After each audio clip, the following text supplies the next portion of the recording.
शिवसेनेतले आमचे जवळचे सहकारी विनोद घोसाळकर जे उपनेते आहेत पक्षाचे, आमदार होते, अनेक महत्त्वाच्या पदांवर त्यांनी काम केलं, अत्यंत निष्ठावंत कडवट शिवसैनिक, त्यांचे चिरंजीव अभिषेक घोसाळकर ते सुद्धा नगरसेवक होते, मुंबई बँकेचे संचालक आहेत, अनेक शिवसेनेतल्या पदांवर ते काम करत होते। त्यांची ज्या निर्घृण पद्धतीनं उघडपणे या महाराष्ट्रात मुंबई शहरात हत्या झालेली आहे, या हत्येनंतर या राज्यातल्या कायदा सुव्यवस्थेचा जो नंगा नाच पाहायला मिळाला गुंडांचा, तो अस्वस्थ करणार आहे। महाराष्ट्राच्या इतिहासामध्ये असं कधी घडलं नव्हतं। गेल्या 1.5 वर्षामध्ये रोज फक्त गुंडगिरीच्याच बातम्या आमच्या कानावर येत आहेत।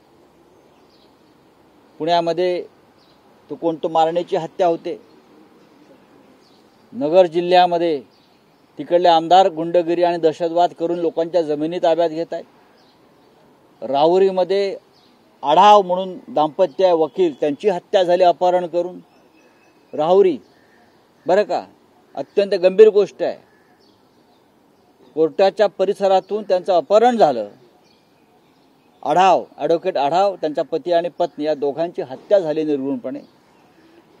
मुंबईमध्ये अभिषेक घोसाळकरांची हत्या झाली।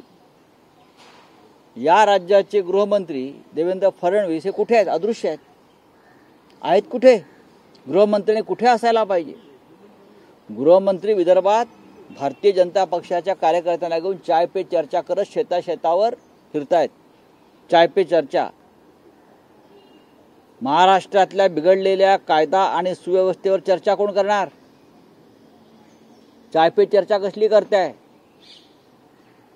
वर्षा बंगल्यावर मंत्रालयात गुंडांबरोबर चाय पे चर्चा होते, आपल्याला माहिती आहे का गृहमंत्री?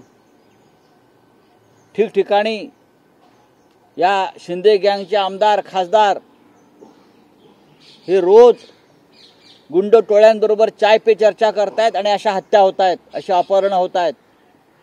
अभिषेक घोसाळकरांच्या हत्येनंतर आमची मागणी आहे देवेंद्र फडणवीसांकडे, तुम्ही अत्यंत अपयशी गृहमंत्री आहात, तुम्ही अकार्यक्षम गृहमंत्री आहात, तुम्हाला फक्त आमच्यावर टीका करण्यासाठी गृहमंत्रीपद दिलं आहे, तुम्हाला फक्त शिवसैनिकांना तुरुंगात टाकण्यासाठी, त्यांच्यावर खोटे गुन्हे दाखल करून आमचा छळ करण्यासाठी गृहमंत्रीपद दिलं आहे। महाराष्ट्राची जनता तुमच्याकडे राजीनामा मागते आहे। नसेल तर तुम्ही या राज्याच्या गुंडांना पाठीशी घालणाऱ्या मुख्यमंत्र्यांना आणि त्यांच्या लोकांना त्यांच्यावर गुन्हे दाखल करा आणि कारवाई करा।